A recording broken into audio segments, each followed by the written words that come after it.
it's juicy. It's juicy. Everything litty, I love when it's hot. Hey y'all, welcome or welcome back to my channel. If you're new here, please don't forget to go subscribe and turn on your post notifications, because let me tell you guys, I post curly hair, lifestyle, and beauty related content. And if you guys like that type of content, don't forget to go subscribe and show me some love. What are you doing if you're not? So without further ado, let's get on to the video. So I asked on my Instagram what you guys want to see, and if you don't have my Instagram is gonna be right there. But I asked on my Instagram what you guys wanted to see from my channel, and self-love tips were really recommended. I decided to do this video in order to see where your minds were at and see how I could help you, because I am on this journey as well, this journey of finding and boosting confidence. So I'm going to be reading off some questions that I felt like were really beneficial for this video and really conquered the topic at hand. So let's get on to the first question. So this person wants to learn how to tell the difference between people discouraging you and redirecting you for the better, which I feel like it was such a good question. I feel like a lot of people tend to surround themselves by people that are not beneficial for them, simply because they cannot tell the difference if they're discouraging them or redirecting them for the better, which is like an amazing question. So let's get on to that, because that one is juicy.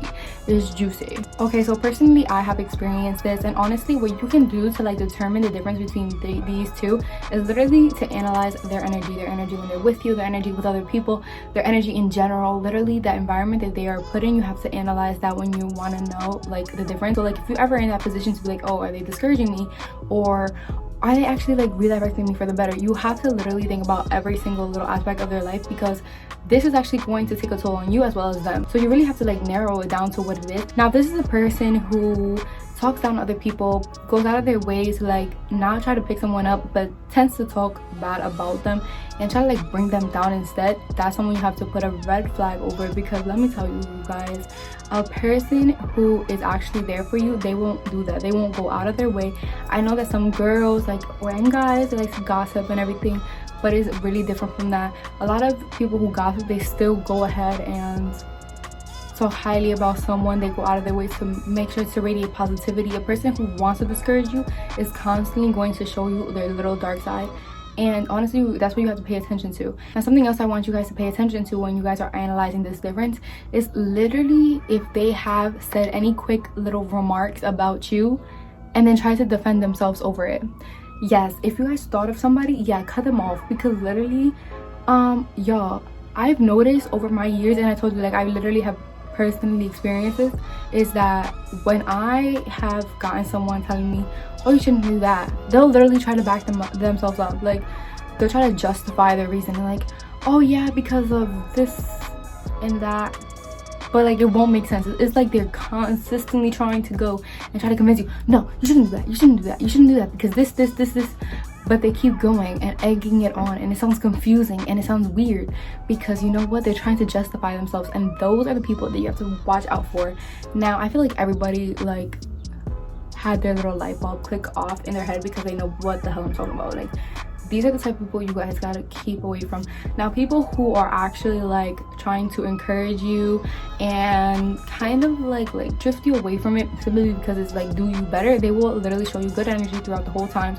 Not only in the good times, but even in the bad times, they will be by you throughout the whole thing. And it's someone who will get right to the point. If you look bad enough, they'll be like, no, that's not good, this doesn't suit you. If the other person that wants to discourage you is like, no, I'm wearing this color dress, so I don't think you should wear that color dress, or this doesn't look very nice, or like I don't think I like that dress in general. Like no, the person who wants to do you better is like, they'll tell you what it is. They're sisters but not twins. So okay, so the next question was how I personally work on my weaknesses. Now I learned like over the years that you have to target your weaknesses like straight forth. Like you really have to like target it. And what I mean by this is you're the only person who knows like 100% of your weaknesses, like literally. And it's not like you can ignore it and then hope it so it goes away. It doesn't work like that. Literally your weaknesses will always show up throughout your whole life, and that is why you actually have to target them and try to like take them down one step at a time. Like it's not going to go away overnight. It's not going to do any of that, because if you plan that your weaknesses are going to go away overnight, it's just going to reappear, and it's just not going to do you better. So you actually have to work on that. And the way I do is like literally target them, because obviously like it's really hard to target your weaknesses, but if you're in a situation you're like, wow, like you have to analyze how you react in that situation and see if it was like justifiable or if it was like a good way to react. And that's how you can actually determine your weaknesses, because honestly, I personally, if I'm in a situation where I feel like my weaknesses have been strengthened, then I'm like, wait, like I'm like doing myself worse, because I know it's a weakness and I am letting it overcome me. So I like put a little note in my head and I actually act in that moment against my weakness and towards my strengths more. So it works the same way with your strengths, because if you know you have a strength and you think about it in a moment that it actually like reappears, then guess what you're gonna do? You're gonna act to strengthen that strength. Does that make sense? The same thing with weaknesses. If you decide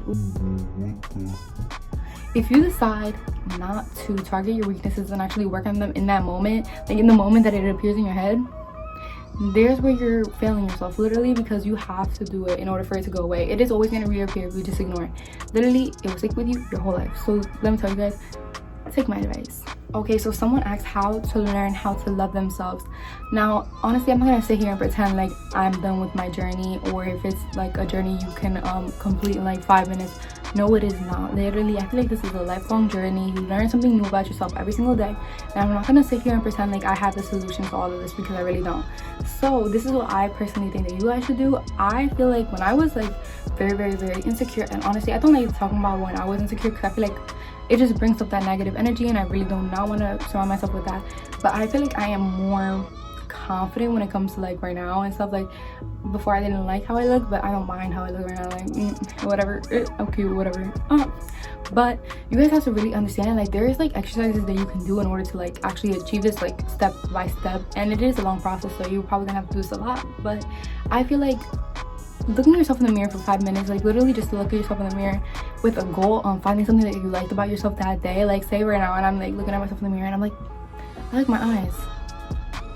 Tomorrow you'll come back and you're like, I like my lips. Then the next day you're gonna be like, I like my nose. Like today, like I like my nose today. And then on the 5th day you're gonna be like, well, I already said I like my eyes, I already said I like my nose, I already said I like my mouth, I like my forehead. And all of those puzzles are going to come together until you realize I love everything about myself. Like literally, like everything is nice. You're gonna start to see the positive instead of the negative, and I feel like that's like really important when you're finding your self-love, because finding self-love, because honestly, loving yourself is like within. It is such a strong journey to put yourself under, and you need to connect the puzzle pieces yourself, because no one else will. Literally no one else will. And if you just feel like, oh, I'm just not gonna work on myself because whatever, it's not affecting me, you need to like analyze yourself, and you need to look at yourself in the mirror and literally determine what it is your favorite aspect of yourself is. You need to figure out what's your favorite aspect of yourself right now, because I am not about to play with you guys. My subscribers know I do not play when it comes to this. So if you want to be a part of that crowd, go ahead and subscribe for me. Thanks. Okay, so someone asked for self-confidence tips, which I didn't really like list the tips. I just like put my answer out there because I have like notes down.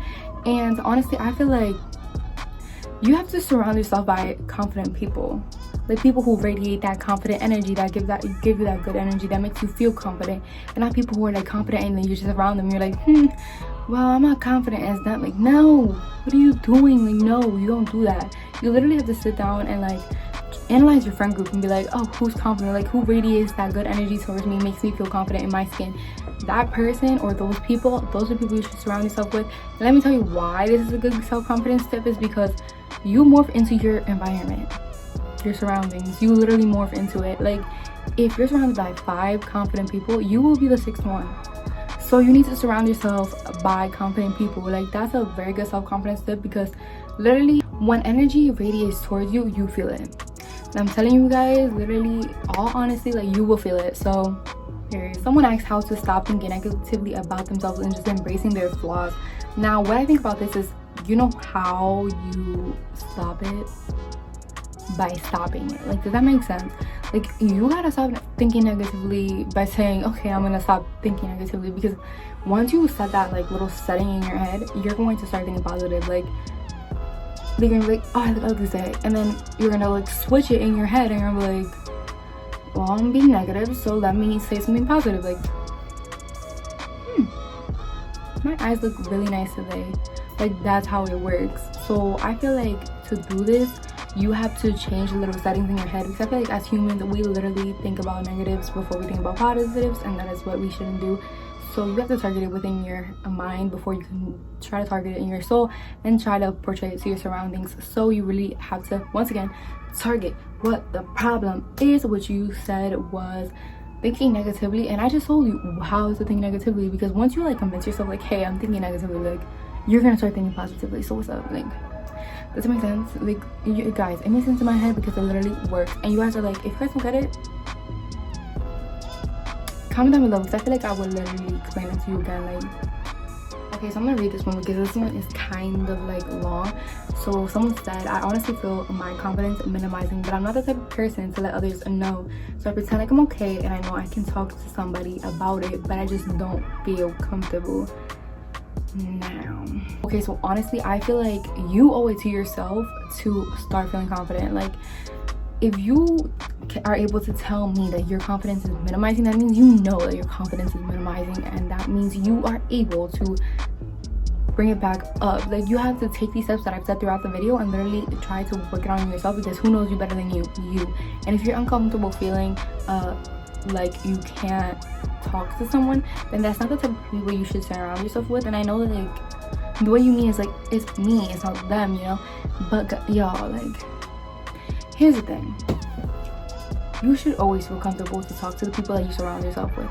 Here's why. Because the reason why you feel that type of way is because of their energy, the way they portray themselves, the way they carry this relationship that you guys have. I know that was like a long jumble of sentences and I could not speak, but does that make sense? You really have to start to pay attention to the way like people handle you and your relationship, because it's the most important thing when it comes to that. Because you shouldn't be able to not tell somebody how you feel. Like, you always know how you feel. I feel like if once you tell somebody else your problem, what's in your head, it minimizes in yourself, because it's no longer one person that is feeling that situation or those emotions. It's now two people, and those feelings are divided. Like, two or more people, like, you know, those feelings are divided. You feel better about yourself, and that's why like I'm so strong on like sharing your feelings and how you feel, because that person will literally make it click in your head. The things that they say, the way they carry that conversation is so important, because they will literally tell you how it is if they are a good friend, and they will actually help you in a way. They will kind of convince you with their words how to act. And I feel like once someone that you trust wholeheartedly tells you how it is and how you need to fix it and what they see instead of what you see, it's actually beneficial for you to like take that information, literally embrace that information, not be closed-minded in this moment, because literally it's going to only be beneficial for you unless they do not understand the situation at all, which then if they don't, you should literally come to me, because I will listen to your scenario and I will tell you how the hell it is. But literally the information that they give you could only be beneficial to you. Okay, so someone asked for self-love tips. So this is what I came up with. I feel like self-love starts within before it can come without. So you have to work on your inner space before you can work on your outer space. So in other words, your personality, the way you carry situations, the way you carry yourself, the way you carry your relationships with other people, the way you radiate energy towards people, like that's how so important. You also can't let your journey be affected by anybody else or like their step. Does that make sense? Like, if you see that someone else has like very, very strong self-love, well, you can't let that affect your result. Okay, so someone asked, how can I achieve self-love and surround myself with positive people? And you literally said it in your question. Like, you surround yourself with positive people. Like, it's very easy to see when someone is positive and someone is actually negative, and you'll see it right away. Like, don't expect to see it like a year into your friendship or like 2 months into your friendship. No, like, you will see that right away. That brings me to my next point. Literally, positive people come naturally, so don't go looking for them or try like surround yourself with positive people. Of course, like, you should analyze who's in your like friend group and who actually like brings you value into your friendship, and that's when you like surround yourself with positive people. But also, like, don't look for friends. Does that make sense? Like, don't look for those positive people, because I feel like God puts, or whoever you believe in puts in those people in your life to guide you, and they place it in your life naturally and when you most need it. So don't look for that. You can easily find self-love in the environment your friends or people that you surround yourself with are contributing to. So you guys really should look out for positive people in your life, but don't expect it to come like tomorrow, or actually if it's your time, then you can find them tomorrow, but you guys know what I mean. So I just really want you guys to understand that self-love comes from within, and then you can work on the outer. So just please understand that. And also I really hope that I answered all of you guys' questions, because honestly I feel like this was just so good. And another point I wanted to like mention is don't rush self-love. Does that make sense? Like, you have to work towards it, and it's just like such an important piece of your journey when you're actually working towards it, that it actually contributes to the end result. And there's no actual end, it's just like a time period where you actually love yourself, and it's just like so beautiful. So I really think that it's like so important to actually look into it, even if you are on this video and you do not want to like find self-love, or you think that you achieved it anyway. Continue on. Does that make sense? Okay, so that's the end of today's video. Really hope you guys enjoyed it, and don't forget to subscribe and give this video a big thumbs up, and check out my other videos. I will be having a playlist linked up there and down below so that you guys can see and catch up to my videos. I really hope that you guys stayed this way through, and without further ado,